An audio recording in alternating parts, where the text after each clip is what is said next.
Pressing record.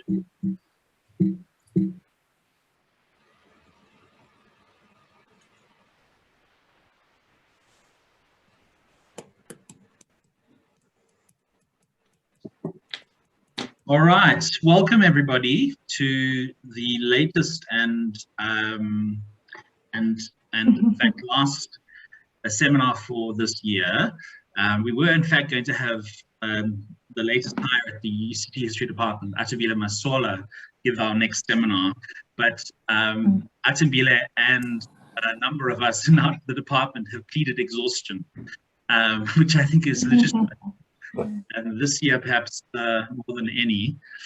So we will have her presenting in the new year along with many others. Thank you for joining us. A request to please mute yourself, and to save data, all but our two presenters will turn off their cameras for the time being. That's especially out of consideration for our students whose data is precious. I'm sure all of our data is precious. Depends just data. So it's just it's a wonderful occasion and a fascinating paper that John Wright and Cynthia Kros have shared with us today from a book which will be out fairly soon. And I have to say, sometimes when presenters give an introduction to a book as a seminar paper, that's not good news. But I actually think that Cynthia and John have done a particularly good job of giving us something to kind of really think with. And I think it might just be that the questions that the book is surfacing are particularly interesting. So I certainly found it a very, very interesting read. Both John and Cynthia share an affiliation with the Archive and Public Culture Research Initiative at UCT, Carolyn Hamilton's excellent and very important initiative. Cynthia also still has an affiliation with the History Workshop at the University of the Witwatersrand. And for those who don't know, I think it's important to say that we really need to say this, but I shall still say that Cynthia, of course, is best known probably for her work on Bantu education, the history of Bantu education in Iceland, but has done much else besides, including a lot of work, including, of course, this project on history, education, and heritage. And I really think of Cynthia as, I have to say, I think one of our finest essayists. If you haven't taken the time to read many of Cynthia's excellent review essays that especially appeared in the South African Historical Journal over the last 2 decades, I highly recommend. Sorry, please mute yourself. I should have more power than I currently do. Right, thank you. I highly recommend that you read many of Cynthia's excellent essays on a wide range of topics. Sorry, I'm trying to locate the source of the noise. There we go. I think I found it. There we go. I look forward to not having to do this anymore. I'm sure we all do. John Wright, it lives in Johannesburg now, which I have to say, for somebody trained in KwaZulu-Natal at the University of KwaZulu-Natal, that's still something I battle to get my head around. I associate John so strongly with both the Drakensberg and KwaZulu-Natal and Maritzburg.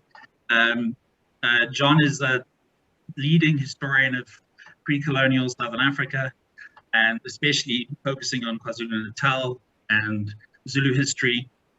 I think one of the things we should all be thankful for is his involvement over now some decades with the James Stewart Archive Publishing Project, which has been publishing and translating oral tradition collected by James Stewart, who was a very interesting and complicated colonial official and Zulu linguist in colonial Natal. That is just an incredible source. And if there are people on this call who haven't yet looked at the James Stewart Archive, I would highly recommend that you do. You should also probably start saving now if you hope to actually own hard copies of said books, but they are, I think, otherwise quite readily available in digital form. Correct me if I'm wrong, John. If they're not, we should make sure that that's a possibility soon. And the last thing I'll say about John is that he's, I think, interestingly, for a long time, like Cynthia, been very open to thinking about the kind of implications of new theoretical developments in the field generally, including postmodernism, which not all South African historians, or indeed all historians, have always been very enthusiastic about. So there's lots to discuss and debate. Thank you, John and Cynthia, both. I don't know who's going first, or if any of you want to share a PowerPoint. Cynthia. Apparently, I have to go first. I don't have a PowerPoint. I'm just going to speak. And thanks for those very kind words, Stephen. I really appreciated them. So first, I'd just like to say a few words about how our book took shape and who we are grateful to for helping us get where we are. So first of all are the contributors who really helped shape the book more than I can say. And then, as you've heard, Stephen says that both of us have an association with Carolyn Hamilton's Archive and Public Culture Research Initiative at the University of Cape Town, and that certainly has provided an extremely stimulating intellectual environment for thinking about questions of the archive, and particularly as it pertains to the so-called pre-colonial. And I might have to elaborate further down the line about why I'm putting quote marks around pre-colonial. And then also, I'd really like to commend the excellent work that Wits Press has put into this book. I'm really, really impressed, and it's been a pleasure to work with them, so that's fantastic as well. And then I'm really sorry that I forgot to acknowledge this in our paper, but we have had a generous publishing subsidy from the National Institute of Humanities and Social Sciences. And so that's all, and they've also been really supportive, and here I'd like to acknowledge that publicly. And then of course my fellow editors. So now of those editors, I've probably known Helen Ludlow for the longest time. We both taught at the Johannesburg College of Education, believe it or not, in the bad old days of apartheid. But in spite of that, I still look back on the collaboration and the collaborative work that Helen and I did in those days, and with some humor on how our history department at JCE was considered to be a band of communists plotting to take down the state through our teaching of history. But we're very grateful, John and I, to Helen's work as a language editor. She was very sensitive about where she thought we were being too esoteric or using words that we only know because we've spent decades in the academy. So she's been very helpful in contributing to make the book accessible to a wide readership. And then I don't know Mbongiseni Buthelezi as well or for as long as I have Helen, but I have great respect for his work, and it's been very important. And he's been there cautioning us not to make easy equivalent English words for what are very complex concepts in African languages. And I also really found his work on what I'm just going to call here as a kind of shorthand. His work on Zuluification has been enormously influential and very, very important, I think. And finally, my co-editor, John Wright. I actually can't remember when I first met John, but my predominant memories of my encounters of him are in seminars where I would generally leap up from my chair when he was saying something to dispute a point with him, to tell him that he was wrong. I don't know how, I was young and a student, I suppose, in those days. And most recently, though, I actually had a bit of a confrontation with him where he was talking about heritage in South Africa. And again, I leapt up to say, no, John, no, you've got it wrong. And he probably should have told me just to sit down and keep quiet, but he never did. That's the very interesting thing about John. He would always very calmly stop, reflect on what I said, invite me to elaborate and continue the discussion later. And that's actually how our book began. One day we were sitting in Cafe Fino at Wits, and John told me that for a long time he had been wanting to do a book on unhealthy racial stereotypes and show how they were embedded in particular historiographies in South Africa.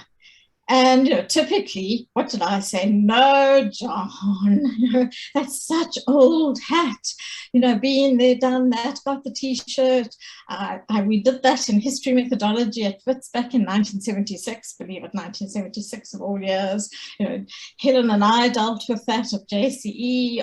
I taught high school, and we did it there. I did it at Wits, and the T-shirt has gone through so many washes in the laundry that by now the lettering on it is illegible. You can't read what it says anymore. And then very typically, John just sat there, ordered another cup of tea, and waited for me to realize that that was the point. You couldn't read the T-shirt anymore, and it was time for a new T-shirt. And so it really is new, I think, this T-shirt of ours. And I hope you've read the paper or will read it, and you'll see what I mean.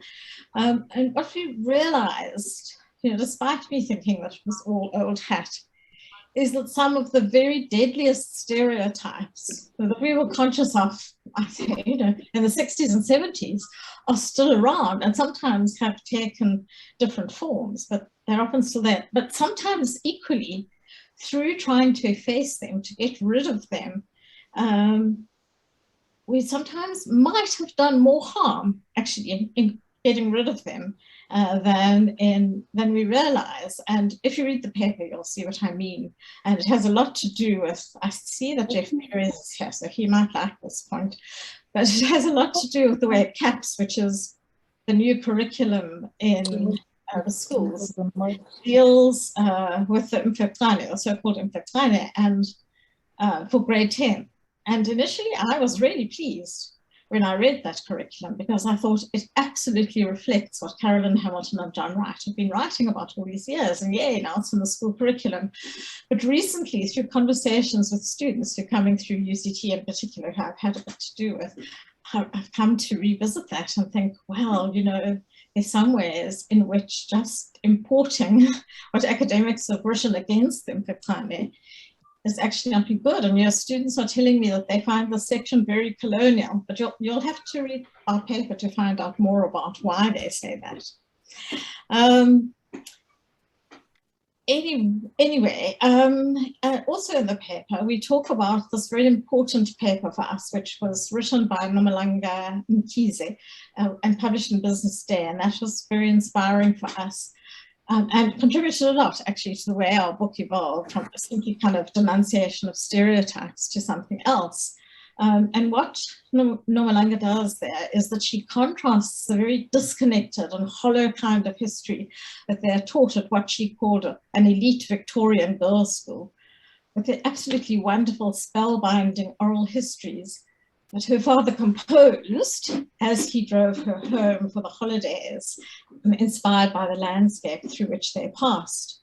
Now, what enthralled her most, perhaps, was her father telling her that one of their ancestors by the name of Ziklandlo Mcwabe was Shaka's friend. Or anyway, she thought that he was Shaka's friend. That's the way she thought of it being a child. But actually, John, who had researched this particular individual quite a while before, had come to the conclusion that Ziklandlo Mcwabe was one of Shaka's viceroys. So in a sense, he was Shaka's friend.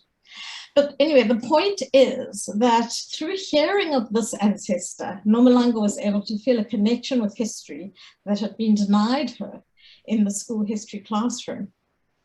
So in the course of working on our book, and here again, I'll say that our contributors are very important for helping us think these issues through, we have come to realize ever more keenly that people do want to experience that. They want some sort of connection with history.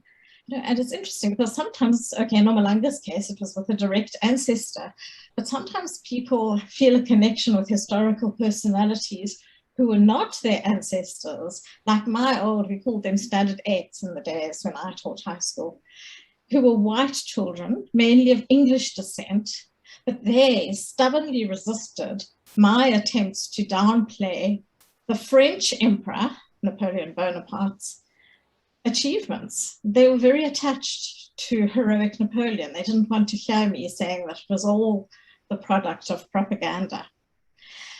So that's what we've come to realize, that people, they don't want to learn so much about economic and social forces now. They want people in history, to put it very basically. Okay, and this year, 2021, you know, supposedly, I say supposedly because we don't know when she was born, but it's supposedly the 150th anniversary of Charlotte Manimatleke's birth. And you might have seen in newspapers and other kinds of media that there have been very fierce battles over her legacy, and you know, from both factions of the ANC. S. Magashule claimed her in Kliptown, outside the house she lived in, which is now in a state of sad disrepair. And I think, though I can't find this reference again, that he praised her for leading the 1956 march to Pretoria against passes for African women, which would have been very remarkable since she died in 1939. But anyway, and equally though, Ramaphosa claimed her as a model for the virtues of discipline and study. And then we also have very interesting debates among intellectuals, and one of the protagonists of those is Atambile, who was going to give a seminar, as Stephen said at the beginning, Atambile Masola. So why does this woman who died so long ago, what does she mean? And you know, why does the ANC, it might seem obvious, but why are they trying to kind of gain retrospective credit for her legacy? So I know many of our contributors have written about what people have wanted from history, in particular now for our book's purpose, the history of the times before or coinciding with the onset of colonial rule, and also about what they themselves might have wanted from history. So this might be the answers to questions that are elusive, intellectual questions or other kinds of questions, or refutations of historical narratives that they're considered insulting and demeaning. And there's a great desire to hear histories that are told from those times by Africans themselves. So of course, this involves many daunting intellectual challenges, which we've had to navigate, and we think there's a long way to go still, of course. And now I'm going to turn it over to John to say more about these demanding challenges. Thank you very much. Thanks, Cynthia.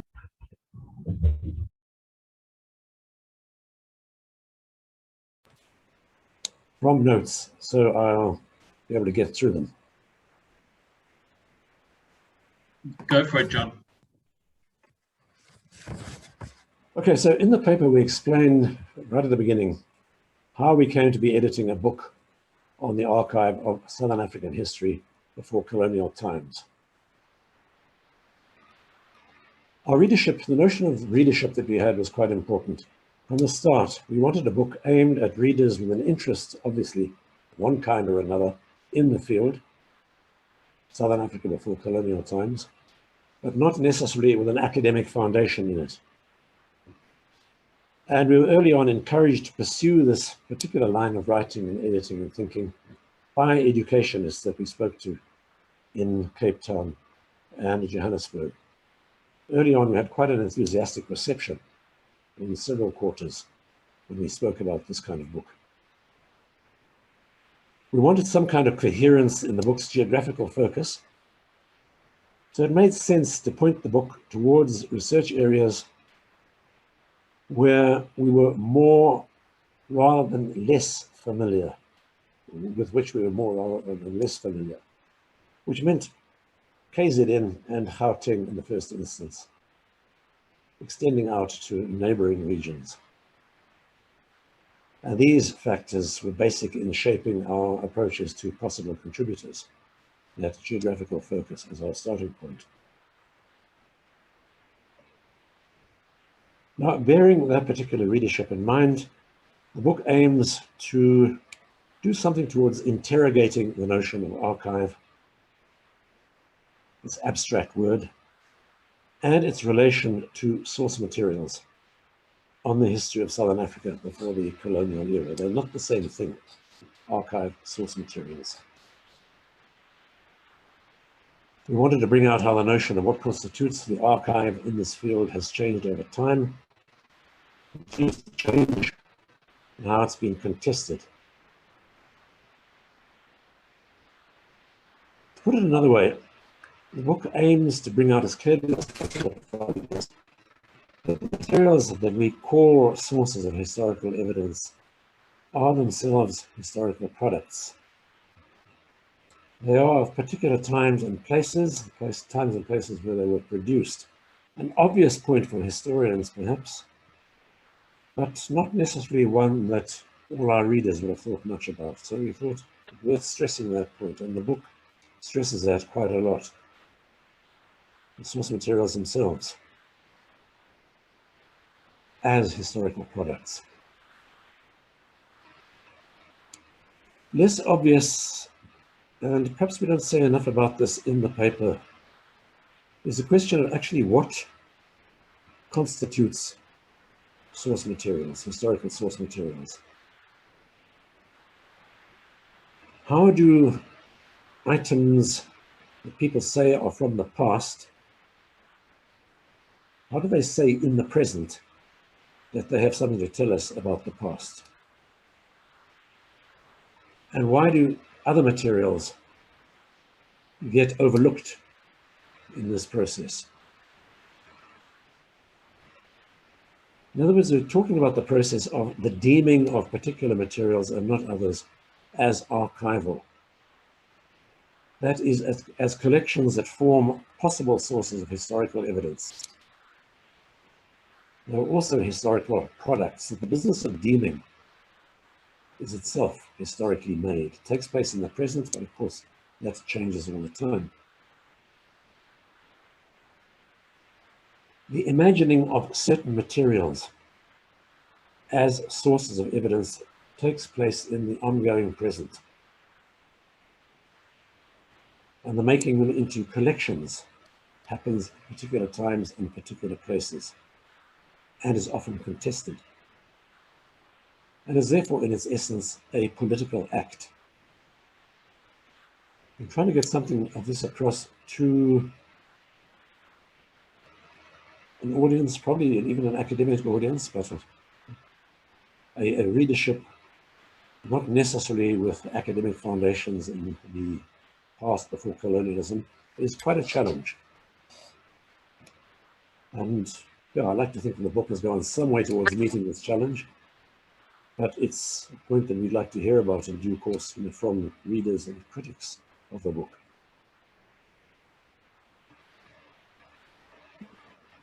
So the deeming of archive then as a political act, as is the business of curating the archive, of course, giving it shape and form over time. And here, however, a small digression, I can't resist mentioning a book that some participants in the seminar may have read, that I finished reading at the weekend, or managed to finish reading. This is Vern Harris's Ghosts of Archive, Deconstructive Intersectionality and Praxis. Published by Routledge at an outlandish price, I might say, earlier this year. Not an easy read by any means. I didn't have much idea of what deconstructive intersectionality and praxis meant when I started it. I think I know a little bit more about it now. Ghosts of Archive, I probably knew a bit more about, but again, it's very useful at that level. The point I want to make is that whether it's an easy or difficult read, Vern's book is excellent on archival practice, making of archive, the deeming of archive as politics. Now, in the book, we and our contributors, for the most part, don't talk directly about the work of archivists. But there is a lot about how archives are arranged and curated as our contributors find and explore them. One essay that does address this theme directly is the concluding picture essay by Justine Ventus, who beautifully illustrates the aspects of museum curating in certain museums, I should say, with black and white photographs, series of photographs, and with deft caption. Not for anything else, she shows how much room there is for detailed studies in this field. how it lends itself to the kind of illustrative work that Justine is putting to us. Overall, then, the book aims to bring out the wide variety of traces of the past that historians of the times before colonialism use as source evidence.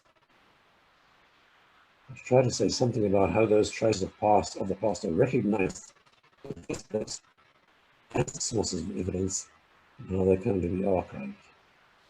It's a very large field, even in the restricted geographical area that we're looking at, and the book doesn't make more than a start on this in these regions. Now, following from this, we aim to emphasize that to understand what the sources might have to say to us in the present, and why they say this rather than that, a basic job for the researcher is to examine the provenance of the source materials in detail, how they came into existence, who made them, when, where, why, under what circumstances. In our view, we emphasize this, they cannot be fully understood without this exercise. They don't just speak for themselves. An essential point that emerges from research into the provenance of the sources is that all the source material in Southern Africa's past before colonialism, without exception, that is available to us today, has in one way or another, to a greater or lesser extent, been shaped by Southern Africa's colonial past, by its history as a set of colonial societies. It's a fundamental issue in researching the past before colonial times. How can we see beyond colonial shapings to arrive at different and, if possible, decolonial readings of the present? To put it another way, we cannot simply read the sources at face value, as too many historians, academic historians, still do. We cannot uncritically deploy concepts that are rooted in colonial knowledge-making. And grappling with these issues lies at the heart, in fact, of all this book. Yeah, thanks, Stephen. I'll finish there. Thank you, John. There are a couple of issues with your mic, though I think I certainly managed to mostly follow what you were saying. I suspect it might be that your paper is a little close to the mic, but I think we mostly got what you said. Thank you very much to both of you. So those of you who want to ask questions verbally can do so by clicking on reactions and then clicking the raise hand function. And if you prefer to put your comment in the chat function, you're welcome to do so, and I will do my best to read them. So I'm looking for hands and comments in the chat.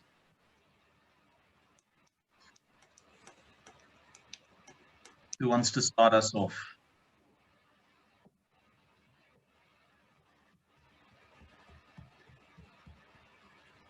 Well, I'll fill the gap while we wait. I was struck by this phrase, what people want something from history.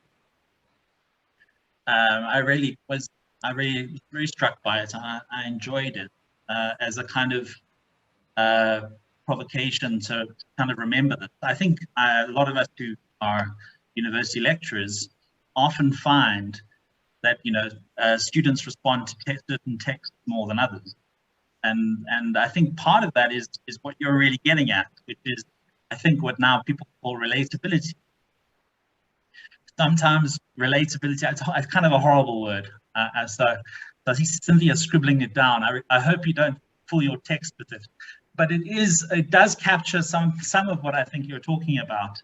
And I think it is important. And I suppose if I have a question, it's sort of two parts. One, does this introduction, or perhaps the section of the book that specifically deals with these questions, need a kind of theory of reading? or more specifically, a theory of reading textbook, or a theory of reading too little, nothing more than a textbook, for instance, in order to try and kind of get at some of these questions. I suppose you could ask, one way of asking this would be, would it make a difference if students, whether they were in high school or in undergrad, were reading more? Would they get a fuller sense of the complexity of historians' arguments, which, as you point out at a certain point in the text, there is a complexity there. But I'm very taken by the basic thrust of the argument here, especially with regards to, the kind of the deconstructionist move, and how we kind of pull the rug out of people's desire for something, to kind of grab hold of something in history. I really, really like that. So I suppose I'd just like to hear your thoughts on perhaps the theory of reading. And I suppose Cynthia once wrote an essay where she talked about the problem of ethnic narcissism, how you see a kind of balance, if you like, a balancing act rather. I don't mean balance in the sense of neutrality, between giving people these things to kind of grab hold of, while not perhaps overly playing into the kind of politics of the scheme.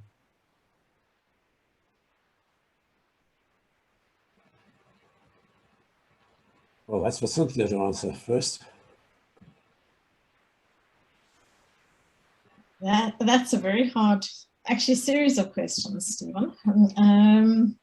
Relatability, yeah, I'll definitely cite you on that. As you'll see in the paper, I'm working from a very small sample, but I've just been really struck by, as I say, the students who I've been helping at UCT telling me that they really don't like that section on the Mbongiseni in grade 10. And I've been amazed. But the more I've spoken to them, and they say that it's quite a general feeling, it's not just them, but also their peers, is that they feel that, well, first of all, they don't understand, and I think their teachers don't understand, which is perhaps more to the point, about why anyone's debating about whether the Mbongiseni existed or not. They have no context for that. And they don't have a sense, why should we be looking at all these different images of Shaka? I mean, why? What's the point? And so I've seen some terrible notes actually made by teachers in which they're obviously trying to capture what they see as the new version of Mbongiseni. And so, like trade through Delagoa Bay and all these things, which are actually really boring because, out of the context of the debate, they're just a whole set of dull economic and social factors, and they don't, have much to do with people at all. And so I realized that, we've just taken far too much for granted, in the curriculum. The way the curriculum is worded is really actually problematic, because it's just trying to lift something that happened in the academy 35 years ago and put it, into the school curriculum. So yeah, people don't understand that, and some of the textbooks are okay, but most of them are also dreadful. They don't, because of the same reason, they don't really understand why that became an issue, and it doesn't make sense. And the sources they use are just to confirm, what they think a professional historian would approve of. It's not a real intellectual exercise or real intellectual grappling with anything. So that's what I would say about reading theory. That kind of frightens me a bit, having to call it theory. But yeah, I think a lot of our book is about how you read these texts that are often mediated through colonial officials like James Stewart, or missionaries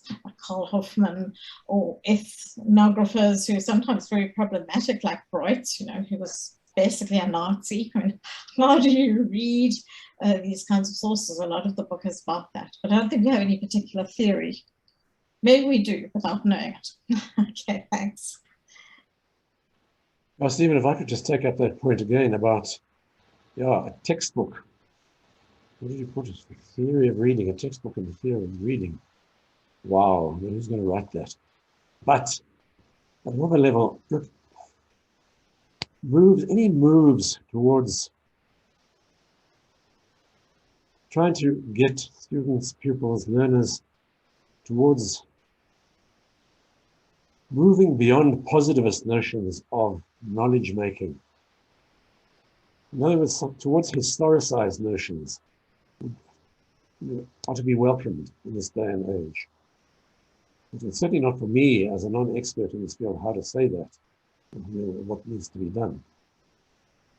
But as an idea, it seems a very powerful one of its time. How to do it, of course, is another matter. Sure, thank you. Jeff.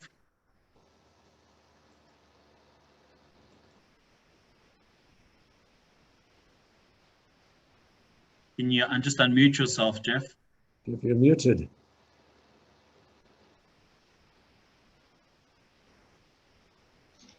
There we go. Am I on air? Yes. Yeah. First of all, thanks for the invitation. I'm not one of this new generation of Eastern Cape historians that the introduction talks about. So thanks for inviting me. I'd like to take up on 2 points, both of which John and Cynthia have mentioned. First of all, John's point about that all of our sources are one way or another shaped by the colonial presence or mediation. This is simply not correct. I just want to quickly give 2 examples. Next week in the Umtata Supreme Court, there's a case going on between the Majola and the Dosini clans about who is the correct king of the Pondomises. Now, that refers to events going back to the year 1700, and it was also never recorded in any colonial document, and both participants agree on the story. It's quite a complex story. Both Dosini and Majola agree on the story itself. They just have different emphases. The second example of something that is unmediated by colonialism is if you take the gravel road from Alice to Pedi, about 50 kilometers, right in the middle of a bare plain, there's a tree, Ngwashu or a milkwood tree. There is a complex of stories about an event that took place there on the 10th of May, 1835. And it's quite a lot of complex story. And the Mfengu have, who on the one side of the frontier wars, and the Xhosa who on the other side of the frontier wars, have exactly the same story. So the stories are out there. They have an existence independent of a particular person relating the story, and on whether it's written or unwritten. So that would be the first thing. I do believe that oral traditions are out there and they do exist. Secondly, with regard to the reaction of learners and students to the Mfecane theory as it's presented in the school curriculum. And I think it's a little bit disingenuous to pretend that it just got into the school curriculum without being pushed by a certain academic line of thought. But let me not get into that. I promise not to get into that. What I learned from the introduction is that there's a certain sense of puzzlement from Cynthia about why, I'm now reading from the introduction, significant elements of recent progressive South African historiography generated by the Academy. And now that sounds great. I think it's unconsciously extremely arrogant. And now why do the learners not want to accept it? And I think in the introduction, certain possibilities are mentioned. One is they prefer the Afrocentric theories. Another one is they like heroes. Another one is that they're too stupid to appreciate complex things like the external economy. And what's not spoken about, but which is certainly present, is they buy into the IFP line. I think there's one possibility which the authors have not taken into consideration, which is that the learners are right and they themselves are wrong. And especially in terms of diminishing the role of Shaka. And I would also suggest that one reason why the academics associated with UCT are so convinced is that they don't understand what is oral tradition, which is a branch of oral history. It's not the same as oral history. John, I've read your debate with Elizabeth Eldridge. Elizabeth Eldridge 100% fails to understand what is oral tradition. She doesn't have a clue, and you yourself have not got it quite right. Oral tradition is something that emerges over a course of 3 generations, and it expresses not the sentiments or the reminiscences of an individual, but of an entire community. And I think I better stop there before I get stopped. Thank you, Chair. All right, so quite a lot to respond to. John, Cynthia, who's first? Yeah, I'll go first and address this question to me. Jeff, in brief, I fundamentally disagree with you. I cannot imagine views of the past, spoken views of the past, coming down over 200 years or more, 100 years, 50 years, without being mediated in all sorts of ways. The notion of a Mfengu history is independent of people relating the story. I just find that unfathomable, how to get hold of that. People telling stories are influenced by their positionality, by their surroundings, by the community they live in, the society they live in. That society undergoes its own history, its own historical experiences. Views of the past are mediated by all sorts of people, particularly as we move into the complex modern world. The views of the past coming not simply from an unbroken line of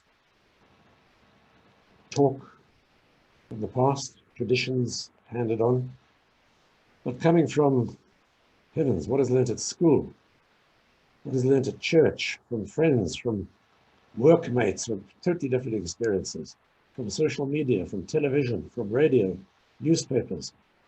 All these influences going back 100 years and more have shaped history in the present. So I find it very difficult to get to grips with your views, in fact. Cynthia, do you want to go? Yeah, so yes, well, you know that I'm very arrogant. No, actually, I wrote the parts that Jeff has pointed to actually with him very much in mind. You know, I think it's quite funny. I have to admit that in a way, the things that he said back in the old days are vindicated, because what I hear is a complaint that there's not enough African agency in the curriculum. So, and I think that's very interesting. And also, I just want to say that I'm really just working impressionistically at the moment. I'm just talking about a handful of students who are telling me that this is a problem experienced by others. Okay, and I mean, I think I'm being a bit ironic when I talk about the progressive historiography traditions in the academy. You know, I'm actually trying to be self-critical, and I am asking that question about because John and Helen and a whole lot of us have spent most of our adult lives really trying to help people to understand history, to get a lot out of it, to you know, when I started teaching under apartheid, to start getting people to think more progressively and not be racist and all those kinds of things. And so that's what I mean. We think we did so well, but then we're finding out that what learners, as they're called now, are seeing as something that they're describing as colonial. And I want to know why, you know, and I have written down some ideas. They're at the beginning, they're preliminary ideas. And then, you know, the other thing is, yes, I think part of the problem is that they feel feel there's been a diminution of Shaka and other Africans, and that's exactly what they're missing, that sense that there was African agency in creating these kingdoms. But at the same time, we have to avoid the caricatures which have stalked textbook history for a long time. And surely at this point, particularly, we have to be really careful that we're not encouraging ideas of ethnic categories that are just stable and pure and impervious, because we'll see that they're very dangerous. And the evidence that we have is that there's actually been great fluidity. And I think, Mbongiseni's work is very important in this regard, for one among others. Thanks. Thank you. Jeff's asked to come back again, but I think what I'm going to do is, can you hold that for now, Jeff, so we can get some more questions in. I'm sure we will come back. So let's go with Sandile and Gidi.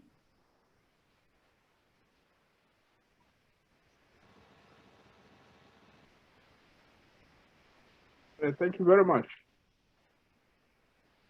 Go for it. Yeah, thank you very much. I'm really fascinated by the insights shared by John, Cynthia, Jeff, and other speakers. Thank you so much. As a student, I'm just taking it in, and hopefully I'll come out of this much wiser. I just wanted to suggest, but also it's a way of questioning as well, that the point that the authors, the editors, John and Cynthia have made relating to people generally wanting to be part of the telling of history is a it may seem very obvious, but it's a critical turning point in my view, particularly because it goes back to the sense of marginality that most people continue to feel, particularly when it comes to how the past is told, how the past is made to make sense in the present or to the present. And I was suggesting and also asking if this is a possibility that when people practice this common thing of is it Tagazela or is it Dugo in Xhosa, where basically if I'm in Ngidi, for instance, I'll talk about myself and link myself back to my ancestors, but it's a long lineage that I would refer to. And this is very, very strong, of course, if one read or analyzes Izibongo Zamakos, those that relate really to articulating the greatness, the history, and so on of royalty, often kings, really. But this is a way in which, in this sense, history is a way of affirming belonging, but also as a place in which the past is seen as a source of collective communal agents, so to speak. And I'm saying this because what John emphasizes is about re-looking at the sources and why these sources, some of these sources have been ignored in the past, and suggesting that if historians today began to read into those practices of Isithakazelo, Izitugo, and so on, there is so much they could unpack, both factual, and not so factual, like in any other account of history. So thank you very much for the opportunity. Thank you, Sandile. John? Can I comment on that? Look, for anybody working in social media, one realizes very quickly how fundamentally important the discussions are that take place around clan histories, family histories, Isithakazelo, Izibongo, and so on.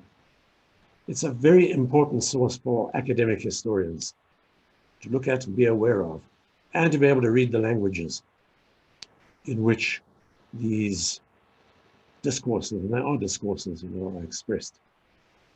But there's a question we aren't asking yet. I'm just going to throw it out as a question. I'm not trying to answer it. What happens when, as they do all the time, people disagree about the past?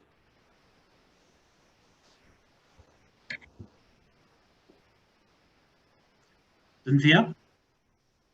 No, just thanks, Cindy. I always enjoy listening to your comments. They're always poetic and interesting.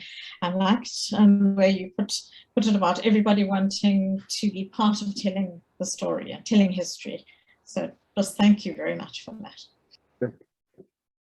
Right, so I'm waiting for more hands in addition to Jeff. I'm just going to read a couple of the comments that have come through in the chat. Julie Powell in Maritzburg says, Tembisa and I reflected on teaching human evolution as a bridging course to students and found that school teachers sometimes jumped that section, the evolution section, in the school curriculum because it was either too distressing or controversial or indeed against their beliefs. Do you see some parallels? So let's put that as one question. Carolyn Hamilton has a couple of observations, including that she's insisting that the new generation of young historical scholars that she's working with find the reading of first-hand of early texts incredibly interesting and important. So I suppose that speaks to my question about reading beyond the textbook account. Amanda, one of our excellent postgrads, says, as a history teacher, it's not easy for me to draw the line between being just a teacher and being a history aspirant who is inquisitive and questioning the way textbooks are written. This is because if I teach them as a researcher, then I make them political. How do you bridge the gap? So some more thoughts on sort of related themes. Why don't if you guys can respond to that, we'll get some more questions.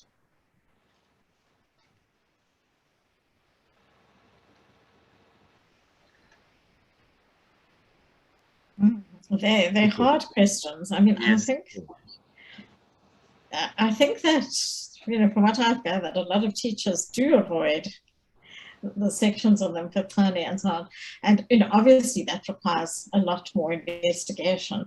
I think my first impression is that it's because they don't understand what it is that they're supposed to teach. They have no idea what the rationale is. And then, so they just try and because most of them, you see, have been educated in a way that's very empiricist. So they're faced with a curriculum which actually requires you to look critically at sources, but they don't have, I think, proper preparation in most cases for being able to do that and see the point of it. Then there's the whole question of the way history is assessed, which kind of often undercuts the idea of critically engaging with sources. So there are a whole lot of issues around that. And then I think Carissa asked if we had any plans to tackle all this.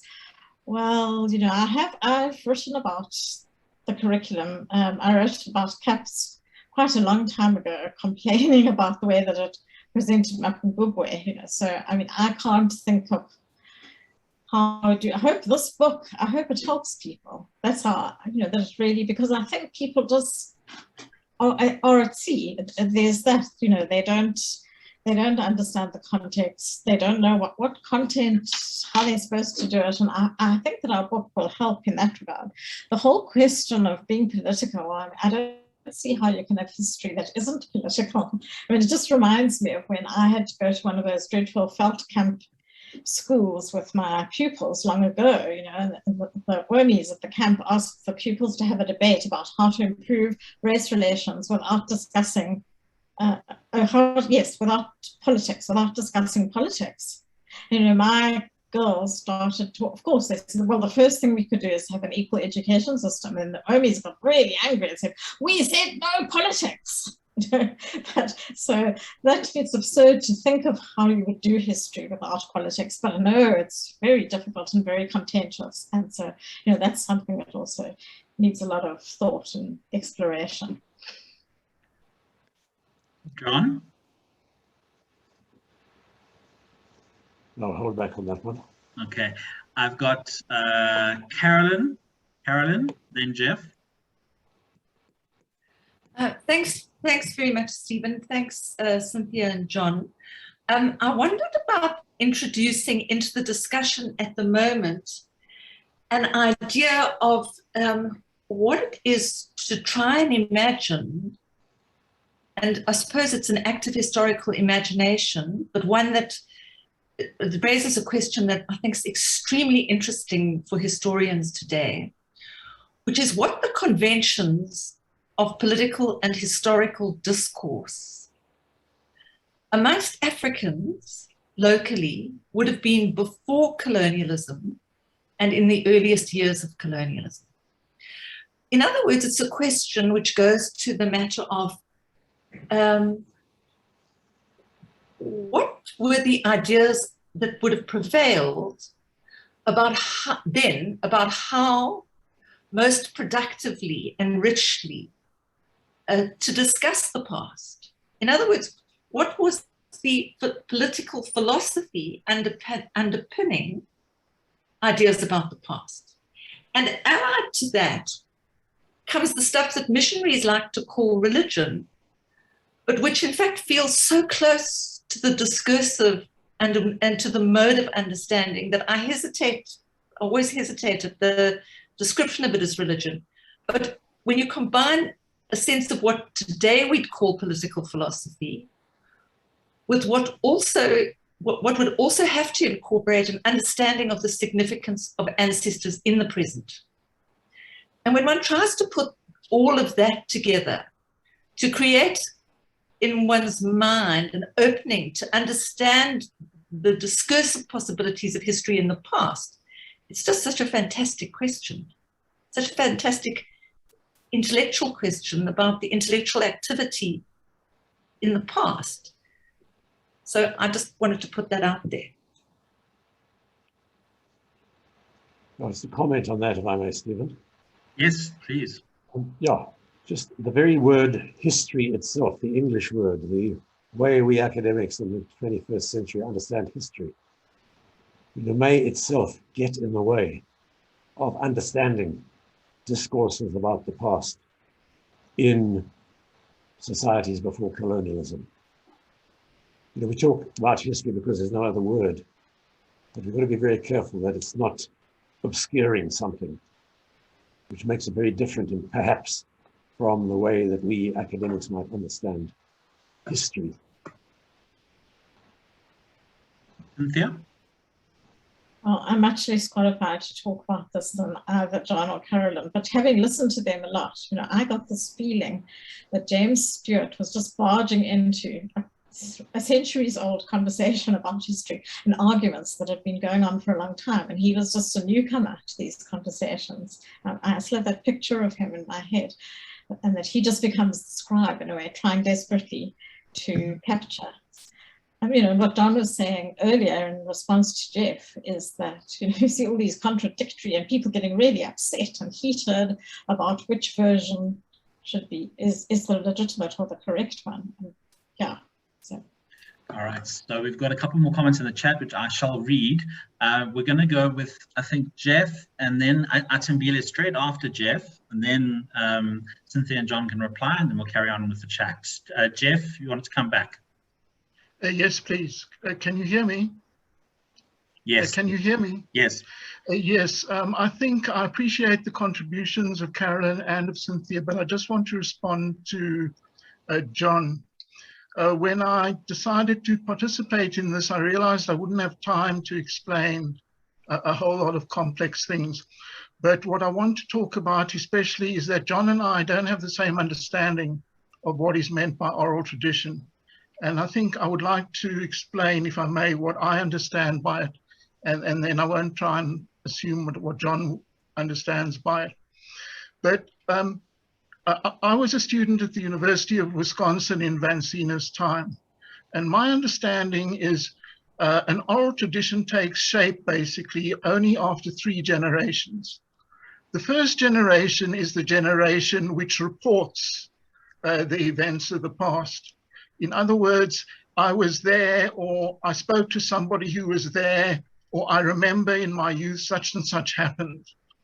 Now, when somebody from the following generation, usually, but not necessarily, tells someone like James Stewart what I understand, Shaka did A, B, C.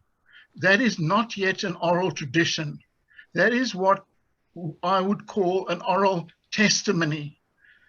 Now, that's not yet an oral tradition, because if there are 20 people will give, each of them might give a different version of what happens. But by the third generation, a process which Vansina calls stabilization takes place, in which all the rough edges are smoothed out, all the contradictions are polished. And what happens is not an oral tradition is not a relation of past events. It's a relation of what a particular community believes to have happened in the past and what suits that community. So where I disagree with John's work, if I may say so, is he's looking at individuals and the shaping of individuals and what shapes an individual interlocutor of James Stewart. But what you really need to do, take the death of Shaka's mother, Nandi. There are, I think, 23 versions of that in the James Stewart archives. And 21 out of 23 of those all say that Shaka, one way or another, ordered or committed the murder of Nandi because of a child who was found in the Isigodlo. Now, how I would interpret that is none of that is an oral tradition. They are all, each of them individually, are oral testimonies, because not enough time has passed. And this is why, given the events of the Mfetrane, of what some people used to call Mfetrane, I beg your pardon, there are no oral traditions at all of what happened during the reign of Shaka, or of Sobhuza I, for that matter. There are only oral testimonies. But those oral testimonies are in the process of coalescing into an oral tradition, which once it has coalesced, solidifies into something that the entire community can agree on. And you can no more change that, John, colonialism or no colonialism, than you could change the ending of Macbeth. Thank you, so Jeff. that Macbeth wins out. Thank you. Thank you, Jeff. So Cynthia and John, you might want to take that as a comment or come back specifically, but can we first have Atimbile's question? And we have a couple of nice other questions coming. Hi, thank you so much. It's not so much as a comment, but maybe somewhat related to, I mean, I can't get to all of what Jeff is actually saying right now, because I think it needs a longer conversation perhaps, but I'm struck by someone like William Goba, for example, and how he begins a lot of his work, and that, as Peter said, would have appeared in some of the newspapers or the periodicals. And from time to time, his sentences will begin with "Ati amaxhego amadala" or "Utiwa" or "Kwamandulo." So I miss that kind of texture in some of the discussions that we're having with history, because I think sometimes, and I'm going to call it professional history, there's this tension with the truth or versions.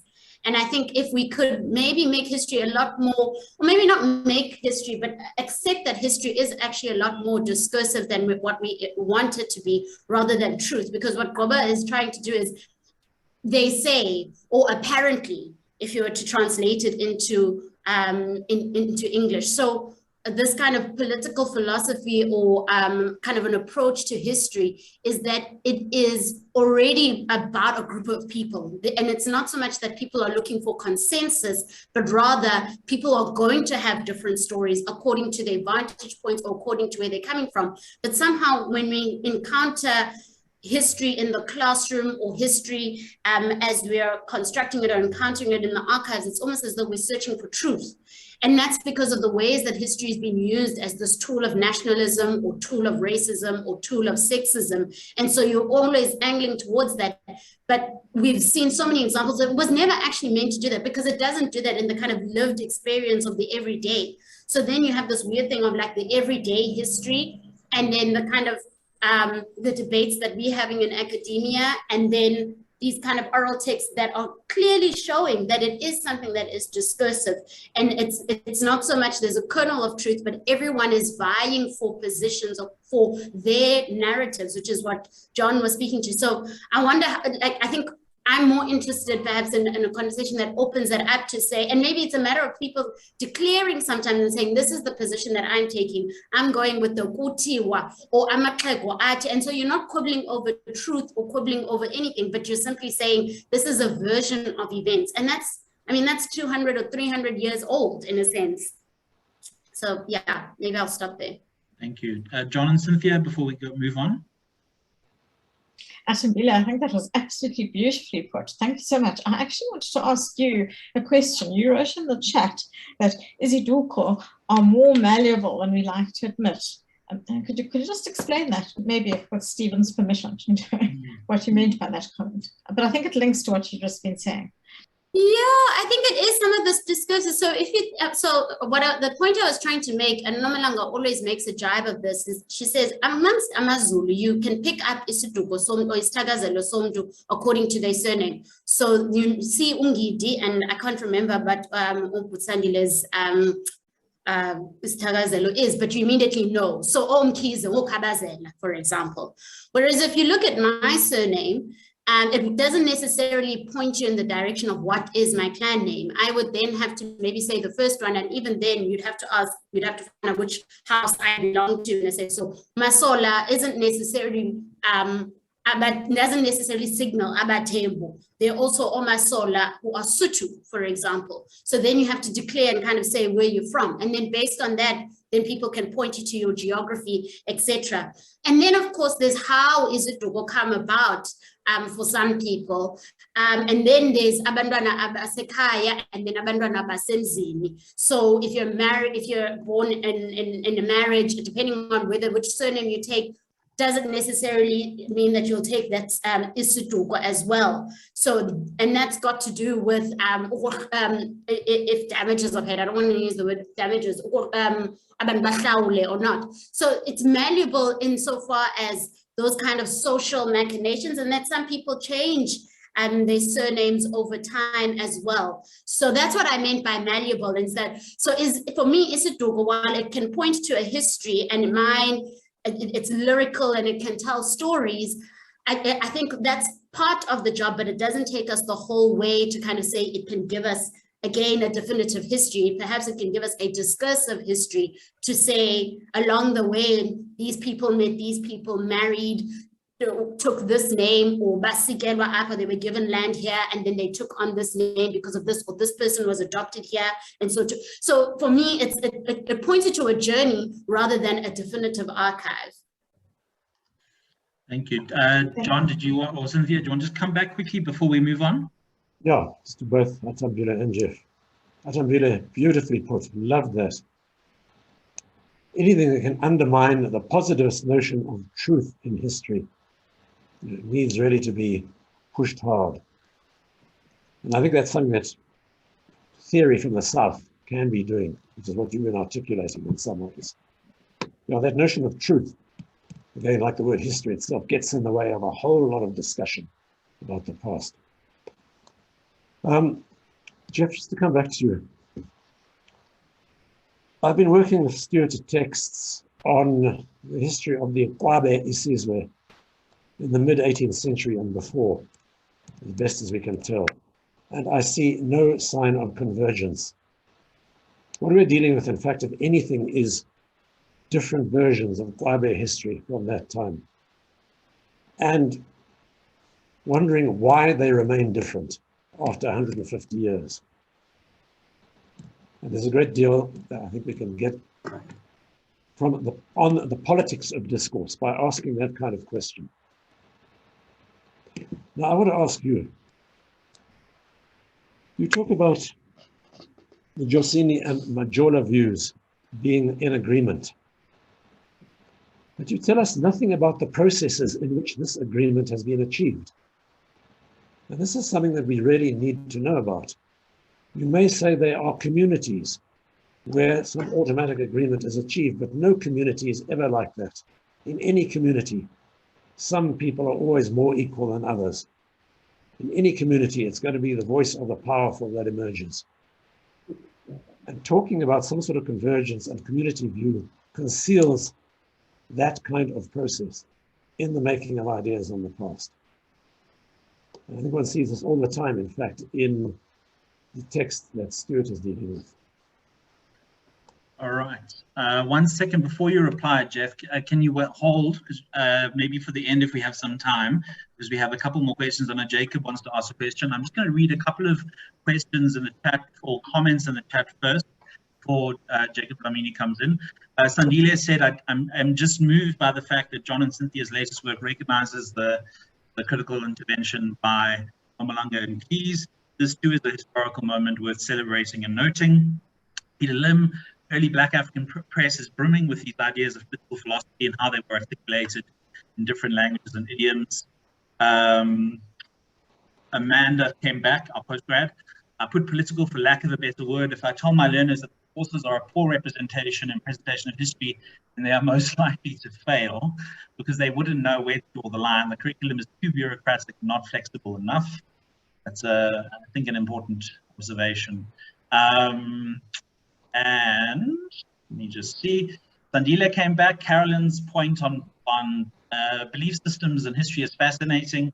Some of us, when we evoke our ancestors, are retracing our historical roots, are also making prayers and pleading for mercy and blessings, simply history and the spiritual in concert. And let's go to Jacob. Jacob?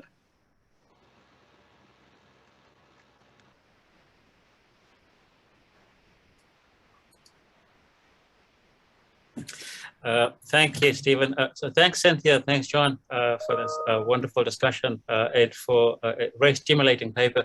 I just wanted to build on what Atambile just said and ask the question that instead of the word, malleable, are we not perhaps talking about, the word contingent, right? And Dlamini would be another good example here that you find old Dlamini who are Amazizi, you find Dlamini Nkosi. Dlamini is no ethnicity as such, right? It could be Swazi, it could be Zulu, it could be Xhosa, with the different variations of Xhosa. But I think one way to explain that is that as an identity and as an ethnicity, if we can call it that, this is just the outcome of these contingent circumstances. And I wanted to tag onto Atambile's question because in some ways, observation about the malleability of phrases, because for me, the bigger question that is generated by your paper is about the so what, right? What is the significance of this project, right? What's at stake here, and why does this matter, and how does it matter, right? Will this help us, for example, appreciate the fact that South Africa itself has no prehistory, right? That there is no prehistoric roots to South Africa, right? And that South Africa and South Africans are a contingent outcome of historical developments, that can be traced to very specific moments in time.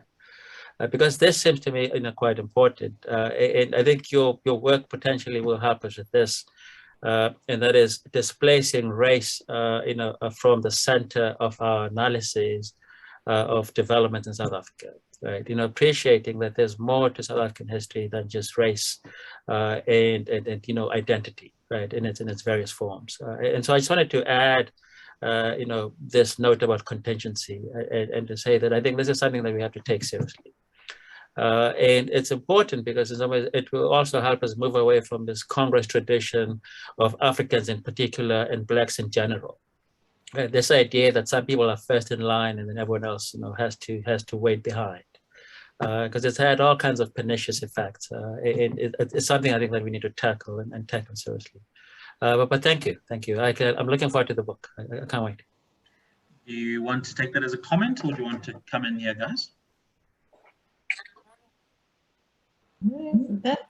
That's a great comment. Thanks, Jacob.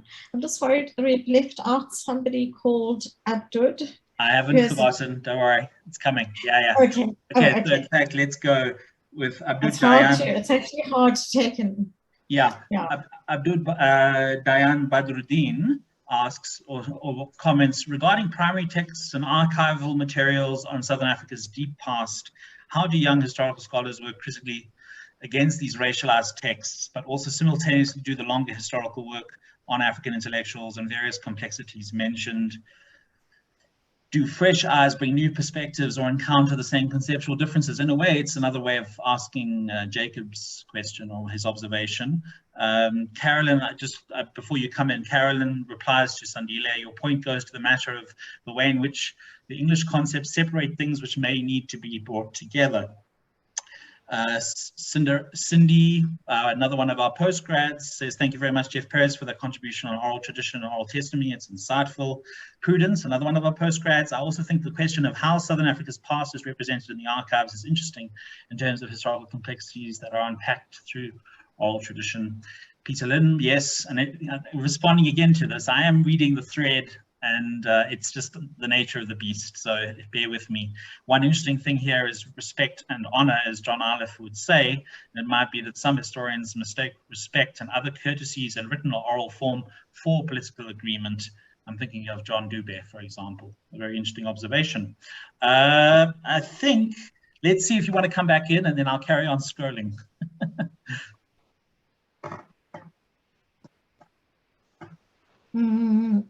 So yes, that's why I mentioned it, because I thought it followed on nicely from what Jacob had said. Yeah, and I think,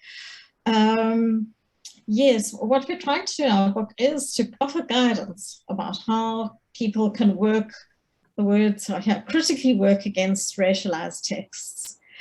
So hopefully, we don't give a step-by-step, this is how you do it, but through what we do is through people relating their own experiences with certain texts. And texts can mean landscapes and rock art, and we're not limited to the written document.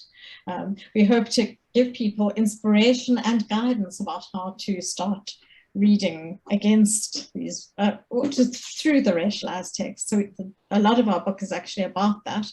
And then writing about African intellectuals, I guess John would probably agree with me that we don't have enough on that, but we do have an excellent chapter by Hlonipho Mokoena on Magema as the first person to write a history in isiZulu in 1922. And I think that we probably, if we ever have a sequel, we would have more chapters on that. And then, do fresh eyes bring new perspectives or encounter? That's a fantastic question. I don't know if there's, yes, we express the hope that they do, that fresh eyes will bring completely new perspectives. Yeah. Thanks. John, do you want to come in here? Yeah. Just to get back to Jacob Labini's point, he was saying in a way, well, what's the book for? What's it trying to do? Which is a very fair point. It's a question everybody should be asking. We should ask, why bother? Look, one of the points, Cynthia's made some telling points in what she said.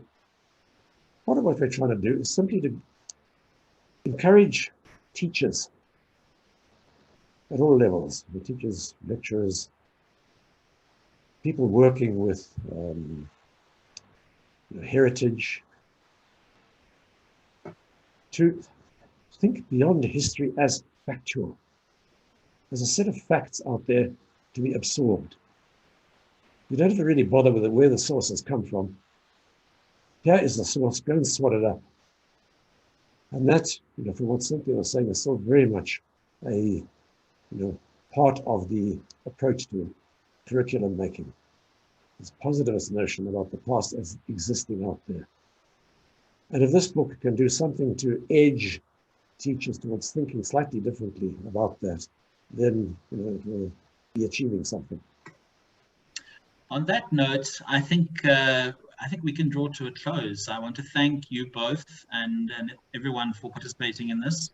It's been a very, very excellent discussion, I think very lively, and certainly proof that the discipline has a way to go and has also achieved much. And I want to thank you all for being part of this conversation today, but also just for the whole year. Since this is our last seminar for the year, I want to thank you all for being a part of this community that we've managed to kind of make on Zoom. I suspect that we will continue to do so on Zoom for a while yet. There are some obvious benefits, including that we get to join together virtually in this way, and that's really fabulous. I just wish I didn't have to silence people. Thank you, everyone. No silencing. Thank you, everybody, and stay safe. If you haven't got vaccinated, get your vaccine. Take care. Thanks, Stephen.